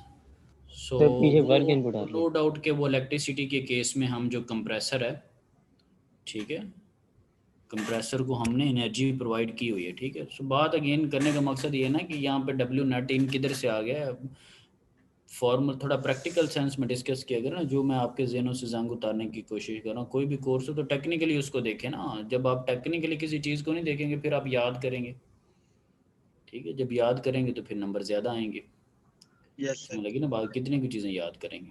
देखना ये होता है कि चीज़ें हो क्या रही हैं, उनका कॉन्सेप्ट समझा जाए ताकि आसानी हो, ठीक है। सो डिज़ायर आउटपुट भी मिलती जुलती हमने बात की कि बिल्कुल ठीक है, डिज़ायर आउटपुट हमारी यही होती है रेफ्रिजरेंट के केस में कम से कम टेम्परेचर मेंटेन करना, और जो हम W नेट उसको प्रोवाइड कर रहे हैं उसको कैलकुलेशन के एक हमारे पास वे क्या है, QH माइनस QL, क्योंकि हमें पता है कि लोअर बॉटम के ऊपर क्या हीट है या क्या टेम्परेचर की वैल्यूज़ हैं, और जब हम उसको एनवायरनमेंट में फेंक रहे हैं, किचन में फेंक रहे हैं, तब वहाँ पर क्या वैल्यूज़, ठीक है। सो कोफिशिएंट ऑफ परफॉर्मेंस का फॉर्मूला जब आप वैल्यू सारी प्लग इन करेंगे, QL over QH minus QL, तो वो 1 ओवर QH ओवर Q, ये सारी चीज़ें। अब इस स्लाइड को ज़रा गौर से देखें, एक जो दो टेक्स्ट में पॉइंट है उनको छोड़ के पिक्चर की समझ आ रही, फार्मूला की सेंस बन रही, ठीक है, कि रिक्वायर्ड इनपुट। अब मुझे ये बताएं कि ये जो पिक्चर बनी हुई है इसके अंदर सर्कुलर वे में उसने कहाँ से ये तस्वीर ला के रख दी है, ये कोई पिक्चर सी मुझे लग रही है, ये जो आपके पास ब्लॉक डायग्राम है ना, इसके इंटरनल सर्कल पिंक से कलर का, ये क्या है सारा? इसमें साइकिल शो किया हुआ है कि एक साइकिल प्रोसेस, पूरा रेफ्रिजरेंट का साइकिल शो किया हुआ, ठीक है। जी रेफ्रिजरेटेड स्पेस को, कंप्रेसर को, वाल्व को, कंडेंसर को, सारी चीज़ें शो की, समझ लगी ना मादमी? Yes sir. और दरम्यान में लिखा हुआ आर के, ये रेफ्रिजरेंट। अब हीट पंप के केस में इसका फॉर्मूला देखें, सबसे पहले जो देखने वाली चीज़ है कि हीट पंप के केस में डिज़ायर आउटपुट देखें क्या बन गई है। हीट पंप के केस में डिज़ायर आउटपुट को देखें, QH बन गई है। QH heat at high value या हीट एट हाई टेम्परेचर। तो हीटिंग के केस में यही ख्वाहिश होती है या कुछ और होता है? यही होती है sir. High temperature, yes sir. Heater के केस में यही होता है कि हाई टेम्परेचर आपको मिल जाए, और रेफ्रिजरेंट के केस में क्या ख्वाहिश होती है, कम मिल जाए। Yes sir. ठीक है। तो इसमें दोनों में कोई याद करने वाली बात तो नहीं। तो रिक्वायर्ड इनपुट क्या है, वही यहाँ पर हम देखेंगे कि यहाँ पर हमें क्या वर्क इनपुट करना पड़ रहा है। तो गेन W नेट इन जो है that is QH minus QL, ठीक है। तो वो हमने इसका फॉर्मूला भी लिख लिया 1/1 माइनस QL/QH। तो ये फॉर्मूलाज के आपस में रिलेशन भी हैं, अगर इनको थोड़ा रीअरेंज हम करें ना, तो coefficient of performance heat pump is equal to coefficient of performance of refrigerant plus 1। तो इन दोनों के फॉर्मूला से ही ये अभी रिजल्ट यहाँ पे लिखा गया। इसको पहले ब्लॉक डायग्राम को इसके देख लें, थोड़ी हमारी सेंस बनती है। भला हीट पंप में हमारी क्या रिक्वायरमेंट होती है कि जी device that transfer heat from a low temperature medium to high temperature 1 is the heat pump, के उसने लो टेम्परेचर से हाई टेम्परेचर की तरफ जो है ना वो हीट फेंकनी है, और वो हमारे पास हीट पंप है। अब देखते हैं कि क्या है, क्योंकि वो जैसे मैंने पहले बात की थी कि मौसम चेंज हुआ, लेकिन हमने आउटडोर इंडोर यूनिट्स नहीं बदले, और वही आपके पास रेफ्रिजरेंट लगा हुआ लेट से यूनिवर्सिटी के अंदर या ऑफिस के अंदर वही हीटिंग और कूलिंग का काम कर रहा है, सारी बातें, और बाहर बहुत ठंडक है, अंदर आपको हाई टेम्परेचर मिल रहा है। तो ये कैसे मुमकिन हो गया? ठीक है, ये इस तरह की चीज़ें जो हैं जो कि दिल नहीं करता कि ओके जी ये ऐसे नहीं है। अब देखते हैं ब्लॉक डायग्राम हमारे पास क्या है। अब ब्लॉक डायग्राम में बड़ा इसको देखें, साइकिल वही है, साइकिल गौर से इंटरनली साइकिल को देखें। यस सर वही साइकिल वही है, ठीक है। तो अब ये क्या करता है, ये अब इसने कैसे ठंडक से वो हीटिंग में आना, प्रैक्टिकली थोड़ा सा चीज़ों को हमने डिस्कस करना है। यहाँ पे पिक्चर में लिखा हुआ है कोल्ड एनवायरनमेंट एट TL, यानी कि लो टेम्परेचर के ऊपर कोल्ड एनवायरनमेंट। तो आप जिस कमरे में अभी अपने घर के अंदर बैठे हैं, बाहर सर्दी है ना, ऐसे ही है? Yes sir. बाहर आपका, ठीक है, बाहर आपके पास सर्दी है, बाहर आउटडोर यूनिट भी लट से लगा हुआ, कुछ भी है मामला है, बाहर सर्दी है, ठीक है जी। जैसे फ्रिज के केस में विद एग्जांपल डिस्कस किया, देखते हैं। ओके जी, क्या हुआ है, कोल्ड इन्वायरमेंट एट TL, वहाँ से क्या हुआ है, उससे QL एब्जॉर्ब हो रही है। देखें एरो जा रहा है सर्कल साइकिल के अंदर, cold environment at TL, bottom से QL आ रही, ठीक है, IQL। और आगे आपके पास क्या लगा हुआ, आगे आपके पास कंप्रेसर है, तो उस पर हमने वर्क इनपुट किया। कंप्रेसर ने क्या किया, इसका प्रेशर और टेम्परेचर क्या किया, इंक्रीज किया। प्रेशर और टेम्परेचर क्या हो गया, इंक्रीज हो गया। आगे उसके कंडेंसर लगा हुआ, ठीक है। अब कंडेंसर के ऊपर देखे टॉप पे जो बड़ा सारा एरो है, वो क्या कह रहा है, warm heated space at TH is equal to TL। आपका जो कमरा है, इसने उसकी तरफ हीट फेंक दी, जैसे फ्रिज ब्लैक जालियों से फेंक रही होती है, तो इसने आपके कमरे के अंदर आपको गर्मी, हीट, हॉट टेम्परेचर कर दिया, ठीक है, ऐसे ही है। Yes sir. ठीक है, साइकिल वोइड। उसके बाद आपके पास क्या लगा, वॉल्व लगा हुआ, ठीक है। सो ये वॉल्व क्या करेगा कि फ्लो को रिस्ट्रिक्ट करेगा, जिसकी वजह से उसके प्रेशर और टेम्परेचर में जो है वो ड्रॉप आएगा। Yes sir. सो ये वॉल्व क्या करेगा, ये वही है जो पिछले पिक्चर आपको समझाई सारी, वही साइकिल। वॉल्व ने क्या किया, फ्लो रिस्ट्रिक्टिंग डिवाइस है, इसको थ्रॉटलिंग वॉल्व भी कहते हैं, पोरस प्लग भी कह रहे हैं, कैपरी ट्यूब भी कह रहे हैं, वहाँ पे एक्सपेंशन वॉल्व भी कह। सो इसने क्या किया, टेम्परेचर और प्रेशर को जो है वो लूज किया, ठीक है। अगेन वही चीज़ दोबारा किस में कनेक्ट हो रही, फिर इन्वायरमेंट की तरफ। इन्वायरमेंट से फिर आपने जो कोल्ड इन्वायरमेंट है, बाहर तो कॉन्टिन्यूसली सर्दी है ना, उससे फिर उसको लिया कंप्रेसर, उसको कंप्रेस किया, उसका प्रेशर टेम्परेचर हाई किया, और फिर उसने अंदर फेंक दिया। तो ये एक पूरा एक वे है कि किस तरह से हम जो है ना वो वर्क कर रहे होते हैं, ठीक है। तो जब आपने ठंडक की सेंस में देखना है फ्रिज वाला केस, तो जब आपने कूलिंग करनी है तो आप समझेंगे अब जो कूलिंग है, कूलिंग को जब हम देखेंगे, ये तो अभी हीटिंग को देखा ना, कूलिंग के केस में हम क्या देखेंगे कि साइकिल जस्ट वही चीज़ है। कूलिंग के केस में क्या होगा कि हमारा जो रूम है, ठीक है, वो वैसे ही समझे जैसे वो फ्रिज के अंदर वाला एनवायरनमेंट है, ठीक है। वहाँ से उसने मतलब जो भी वैल्यू है प्रेशर टेम्परेचर की उसको पकड़ता है वो। ये अब इस स्लाइड से हट के डिस्कशन हो रही, कंप्रेसर उसको कंप्रेस वगैरह करता है, और आउटडोर यूनिट हमारा वैसे ही बाहर हीट को फेंकता है जैसे फ्रिज के केस में ब्लैक जालियाँ से जा रही होती। तो गर्मियों के केस में जो आउटडोर है वो बाहर वो चीज़ को फेंक रहा है, ठीक है। फिर आगे वॉल में फिर कम और कॉन्टीन्यूसली बाहर फेंकता रहेगा लाइक अ फ्रिज, और आपके पास जो रूम के अंदर जो है वो कूलिंग इन्वायरमेंट क्रिएट हो जाएगा जैसे फ्रिज के अंदर हुआ होता है, ठीक है। Yes sir. और अगेन यहाँ पे भी फ्रिज वाली बात ही आती है, जब गर्मियाँ हैं तो कमरे का जो टेम्परेचर है वो होता है 35-40, सपोज 25-30-35, बाहर का जो टेम्परेचर है वो 45 को टच कर रहा होता है, ठीक है। तो नेचुरली यस आप सर। ऐसा नहीं कर सकते कि रूम की हीट बाहर फेंकने लग जाए और कमरा आपका ठंडा हो, तो ये डिवाइस ही है जो कि ऑपरेट करवा रही। तो अब आपको टेक्निकली बात समझ आ गई कि कैसे वही डिवाइसेस हैं और कैसे उधर ही लगी हुई हैं, हम उसको छेड़ नहीं रहे, चीज़ें नहीं चेंज कर रहे, जस्ट उनकी, ठीक है, वही यूनिट्स हैं और कैसे उनकी स्विचिंग हो रही है आपस में, ठीक है साहब, ज़ाहिर सारा मैकेनिज्म काम कर रहा होता है। तो ये इनका वे है कि कैसे हम इनको डिस्कस कर रहे होते हैं। किसी को कोई थ्योरेटिकली तो कोई इशू नहीं है, कोई कॉन्सेप्ट वाइज कि किस तरह से हमारी डिज़ायर आउटपुट क्यों फ़र्क है, वही चीज़ है वो किस तरह से कूलिंग और हीटिंग में यूज़ हो रही है, ठीक है। और वर्किंग फ्लूइड जब कम हो जाता है तो फिर इसीलिए वो कहते हैं कि इसमें जो गैस भरवानी है ये चीज़, वो तो वो फ्लूइड ही है जो कि सारा काम करवा रहा है, ठीक है। Yes sir. और इसीलिए जब शुरू में हम कहते थे कि साइक्लिक प्रोसेस होगा, तो ये सारी चीज़ें आपस में इंटरकनेक्टेड हैं, ठीक है।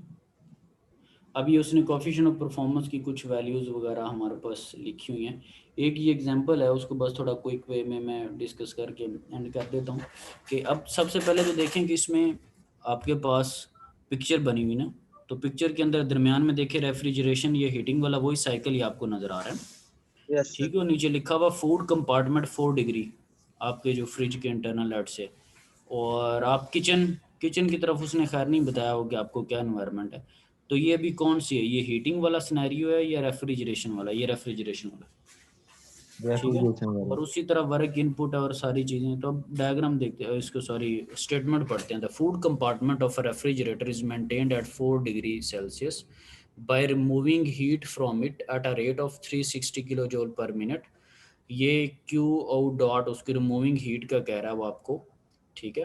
अब इसमें दो चीज़ें हो सकती हैं कि अब यहाँ पर आप कंफ्यूज करेंगे कि रिमूविंग हीट जो है वो Q डॉट को कह रहा है या QL को कह रहा है। बर्डिंग को देखेंगे तो आप कहेंगे कि ये बाय रिमूविंग हीट का मतलब ये है कि जो बाहर हीट फेंक रहा है ब्लैक कलर की जालियों से और जो किचन को जा रही है ये वो है, लेकिन सिनेरियो डिफरेंट है। क्या है, किस तरह यानी कि डिफरेंट है, उसने क्या कहा था food compartment of refrigerator is maintained eight 4 degree, ये बॉटम में अगर देखिए फूड कंपार्ट है, by removing heat from it, food compartment से हीट बाहर दे रहा है ना, from it at a rate of 360 kilo joule पर मिनट। तो फूड कंपार्टमेंट के अंदर जो डिस्टर्बेंसेस हैं, जो चीज़ें आपने रखी हुई हैं, वहाँ पर जो हीट है उसको लेके जा रहा है, फूड कंपार्टमेंट की बात हो रही, समझ रहे हैं ना बात को। तो इसलिए that is QL dot is equal to 360, ठीक है। QH इसको नहीं कहना कि बाहर फेंक रहा तो बाहर की वजह से या रिमूविंग की वजह से आप कहें कि जो किचन की तरफ जो जा रही, बात अंडरस्टैंड कर रहे हैं कि कहाँ पे कन्फ्यूजन थी, उसको किस तरह से टैकल करना, ठीक है। So if the required power input to the refrigerator is 2 kilowatt, ये साफ ज़ाहिर है जो हमें पावर देनी पड़ेगी रेफ्रिजरेटर को, जिसको कोई कह रहे थे कि चलाने के लिए बिजली देनी पड़ेगी, कभी हम कहते हैं कि कंप्रेसर को चलाने के लिए, तो ये सारी चीज़ें हैं साफ ज़ाहिर है। तो ये 2 किलोवाट हमने फाइंड आउट क्या करना, COPR coefficient of performance of refrigerant, B क्या है the rate of the heat rejection to the room that houses the generator. ये अब बात हो रही है किचन की कि rate of heat rejection to the room that houses the refrigerator, जिस जगह पर जिस रूम के अंदर आपकी फ्रिज पड़ी हुई है उसके अंदर जो हीट रिजेक्शन हो रही है उसके बाद, ये अननोन वैल्यू है, इसको हमने फाइंड करना है, बात समझ रहे हैं। Yes sir. ठीक है, तो सारा सिर्फ स्टेटमेंट के ऊपर है। तो अब मैं पता है कि कोफिशिएंट ऑफ परफॉर्मेंस जो है वो हमने अगर कैलकुलेट करना है तो that is QL dot over W net in. अब कोफिशिएंट ऑफ परफॉर्मेंस में क्या होता है, हमारा मकसद होता है मिनिमम टेम्परेचर मेंटेन करना, QL ऊपर है और रिक्वायर्ड इनपुट जो पीछे पढ़ते आ रहे हैं W नेट इन, तो W नेट इन हमें 2 किलोवाट देना। अब ये सारी चीज़ें पावर्स के अंदर है, देखिए ना, Q के ऊपर भी डॉट और W के ऊपर भी डॉट है, ठीक है। सो 3 वैल्यू आ रही कोफिशिएंट ऑफ परफॉर्मेंस की। और फर्दर जो आपने चीज़ फाइंड आउट करनी है वो हीट रिजेक्शन आपने फाइंड आउट करनी है। तो W नेट इन का जो फॉर्मूला होता है दैट इज़ होता है कि QH minus QL। W net का क्या फॉर्मूला होता है, QH माइनस QL, उसको थोड़ा रीअरेंज कर लें तो QH क्या बन जाएगा, QL प्लस W। तो QL की वैल्यू जो है वो आपके पास है, जब स्टार्ट में जब मैंने कहा था कि कन्फ्यूजन नहीं क्रिएट करनी, फूड कंपार्टमेंट 4 डिग्री और heat rejection from it 360 kilo joule पर मिनट। तो ये वो चीज़ है। डब्ल्यू नेट इन जो है वो 2 किलोवाट। Yes sir. ठीक है, तो यहाँ से हम यस सर। तो मेन चीज़ इसमें क्या रोल है, जब हमें कॉन्सेप्ट है ना तो फिर फॉर्मूलाज में भी हमें इशू नहीं है। डब्ल्यू नेट इन का हमें पता है QH माइनस QL, और रेफ्रिजरेंट के केस में टॉप पे QL आ जाता है, हीटिंग पंप के केस में QH आ जाता है। ठीक है, तो इसमें छोटी छोटी जो चीज़ें हैं। अब अगला आपने खुद करनी है, ये वो आपके पास जो है वो हीटिंग की एग्जांपल है। ठीक है, हीट पंप की, तो ये आपने खुद से करनी। देखे ना, वही साइकिल है, बिल्कुल सिंपल सी चीज़ें। ठीक है, वही साइकिल है। उसी तरह अब इसमें अगर नीचे देखे तो -2 टेम्परेचर है, बाहर का जो टेम्परेचर है ये वो है, आउटडोर एयर एट -2, तस्वीर की मैं बात कर। और जो हाउस है उसका टेम्परेचर आपने कितना कर लिया हुआ, 20 कर लिया हुआ। ठीक है, तो किसी वजह से ये वो एक ही चीज़ है जिसको बार। तो इसमें किसी को कोई टेक्निकली कोई इशू, कोई कॉन्सेप्ट वाइज कोई चीज़, कोई आगे पीछे कोई मामला? No sir. तो जैसे मैंने आपको चैप्टर 4 और 5 का बताया, इस तरह इसके भी टॉपिक को हम बताएंगे। और जब एंड पे हमने एग्ज़ाम वगैरह लेना होगा तो मैं पूरी एक सिलेबस की एक शीट प्रिपेयर करूंगा जिसमें जो जो चीज़ें हमने कवर की होंगी वो सारी बीच में इंक्लूड होंगी। ठीक है, इधर उधर से बीच में कोई चीज़ नहीं होगी। ठीक है, और वो आपको पता ही है, साफ ज़ाहिर है, जब आपसे मैं चीज़ें सर्कुलेट करता हूँ वो बड़ी क्लियर होती हैं। ठीक है, सो लिहाजा आप नेक्स्ट में जब आएंगे ट्यूसडे को तो क्विज़ आप लोगों का होगा। ठीक है, क्विज़ अनाउंस्ड है ट्यूसडे को। ठीक इंशाल्लाह। ठीक है, और असाइनमेंट की भी डेडलाइन कदरे करीब आ गई है, उसको भी ज़रा देख लें। असाइनमेंट पे भी कुछ कमेंट्स वगैरह मैं करता हूँ कि क्या उसकी वहाँ पे डेडलाइन है और किसी ने क्या किया हुआ पता नहीं, आप लोग अभी तक कर रहे हैं या नहीं कर रहे। तो सॉलिड 10 मार्क्स की है, जिसने लूज़ करने हो वो कर सकता है, जिसने गेन करने हो वो गेन कर सकता है। ठीक है, तो एक ओपन अपॉर्चुनिटी है। ठीक है जी, फिर इंशाल्लाह नेक्स्ट सर ये मर्जी है सर, MS वर्ड में बनाएं या PDF बना लें उसकी पेपर पे लिखकर? बेसिकली डायरेक्ट तो PDF बनती ही नहीं है ना, आप वर्ड में बनाएंगे तो उसको सेव एज करेंगे, PDF हो जाएगी। नहीं सर, मैं कहता कि सर वो कैम स्कैनर से बन जाती है PDF। नहीं, वो मैं बात समझ रहा हूँ कैम्स हैंड रिटन वो हो जाएगी ना, और उससे वो PDF में हो जाती होती है। मुझे पता है, एक वर्ड में लिख लेगा और दूसरा छापा लगा के उसको हाथ से लिख लेगा।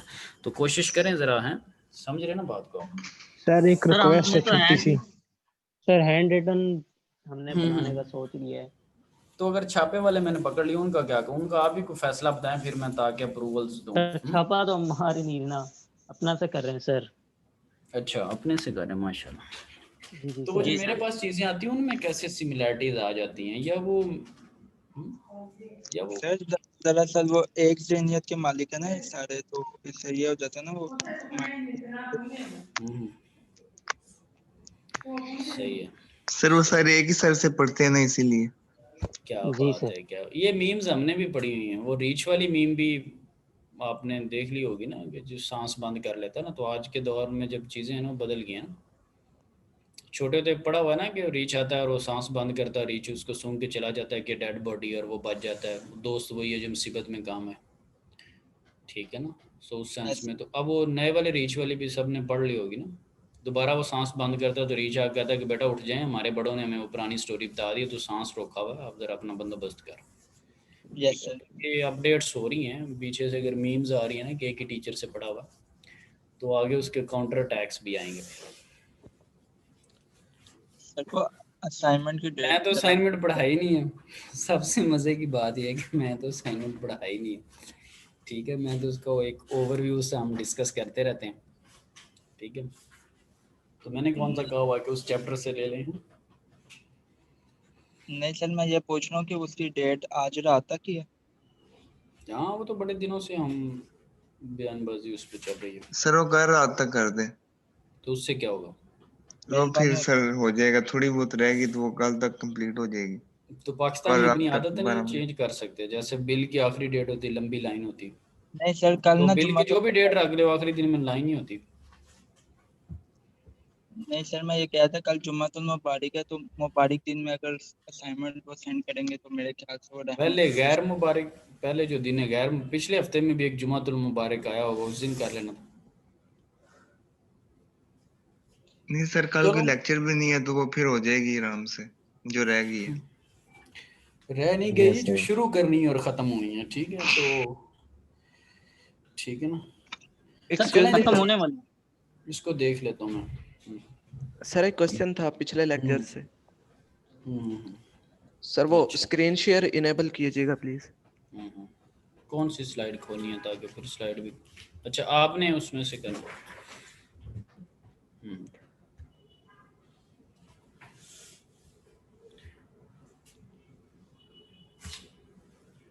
जस्ट अ सेकंड, एक minute.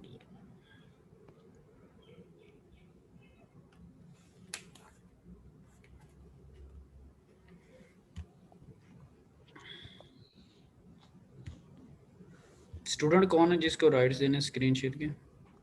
Sir Mohammad Rihan Tahir.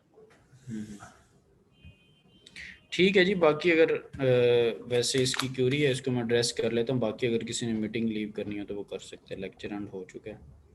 Mohammad Rehan Tahir. Okay sir, अल्लाह हाफिज़।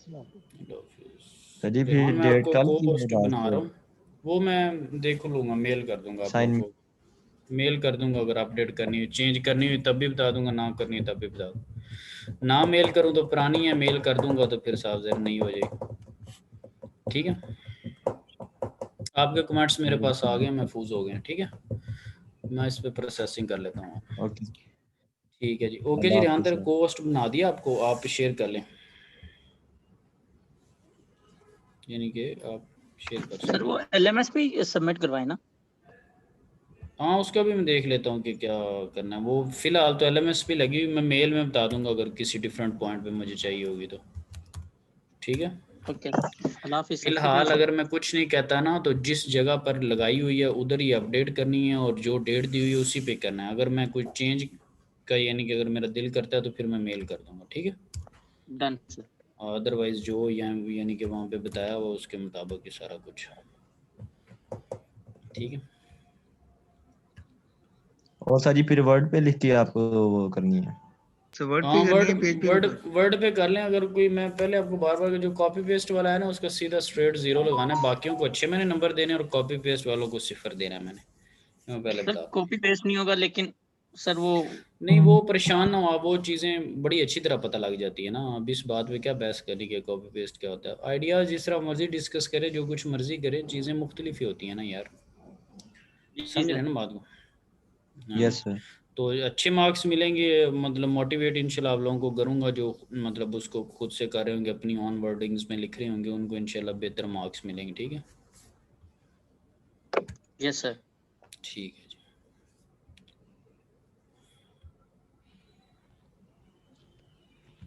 सर ठीक है, कर दिए शेयर?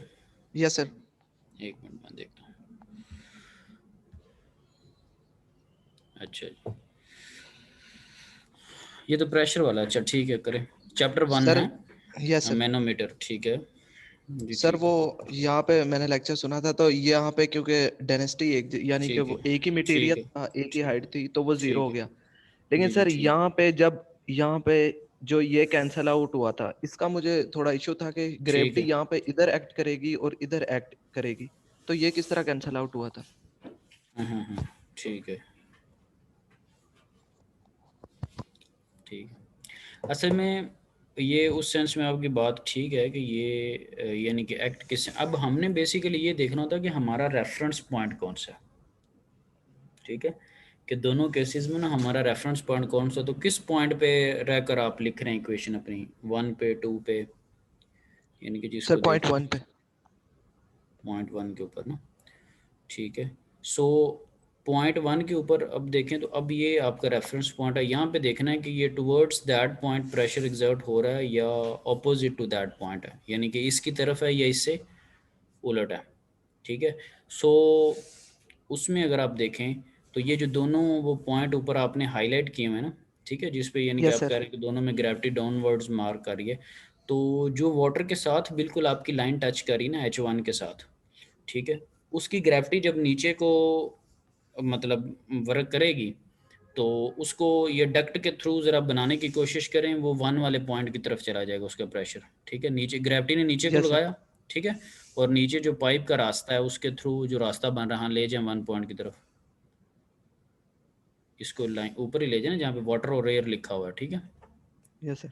ठीक है। अच्छा, ग्रेविटी ने नीचे को फोर्स लगाई और ग्रेविटी की वजह से ये जो डक्ट है, जो फ्लूइड है, वो भी जब नीचे को फोर्स लगाएगा तो जो डक्ट को रास्ता मिला हुआ है उसी के थ्रू उसने लगानी है ना, तो वो किसकी तरफ अब चला गया, पॉइंट 1 की तरफ, एयर 1 की तरफ, वाटर की तरफ। ठीक है, अब आप ऑयल की दूसरी डायरेक्शन को देखें।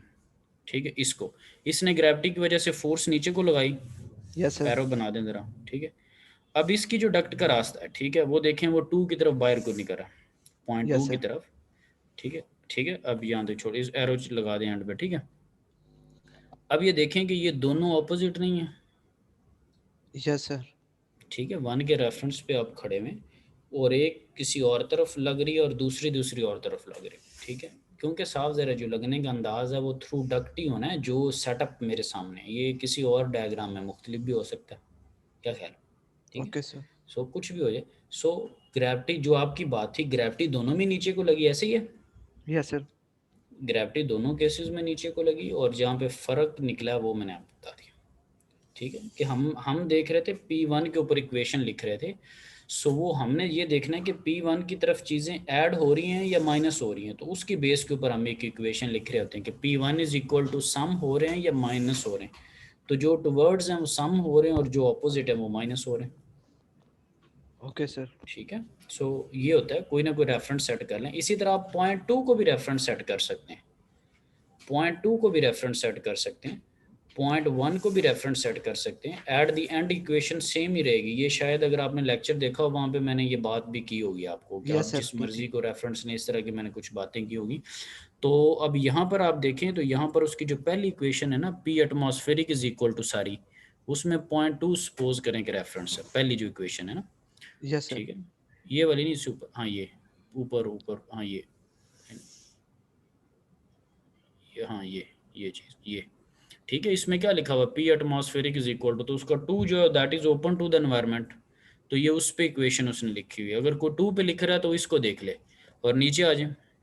यस सर, ये P1 के लिए। अगर कोई 1 पे लिख रहा है तो इसको देख लें, और ये दोनों एक ही हैं, रीअरेंज करेंगे तो वो बन जाएगी। ये मैंने उस वक्त बताई बड़ी डिटेल में आप लोगों के बाद के, कोई इस पे वो नहीं है। ठीक है, ओके सर। सो लिहाजा हर बंदे की अपनी मर्जी है। ये दोनों जो 2 पे भी आप लिख सकते हैं, 1 पे भी लिखें आप लिख सकते हैं, कोई मसला नहीं है, कॉन्सेप्ट वही है। ठीक है, तो एक दफ़ा कॉन्सेप्ट्स की थोड़ा वो उसको उनको ज़रा थोड़ा स्ट्रॉन्ग करने के लिए आप दोनों पॉइंट्स के ऊपर रेफरेंस सेट करके इक्वेशन लिख लें और उन इक्वेशंस को रीअरेंज करें तो आपको दोनों इक्वेशन सेम ही मिलेंगी। ठीक है, तो उससे कॉन्सेप्ट सारे इम्प्रूव हो जाएं, पॉजिटिव नेगेटिव वाले सारे इशू। एक दफ़ा 1 को रेफरेंस सेट कर लें, इक्वेशन लिख लें, एक दफ़ा 2 को रेफरेंस सेट कर लें और फिर उसको रीअरेंज करके कंपेयर कर लें। ठीक है ना, दोनों में सेम ही चीज़ें आएंगी। ठीक है, ओके, अल्लाह हाफिज़।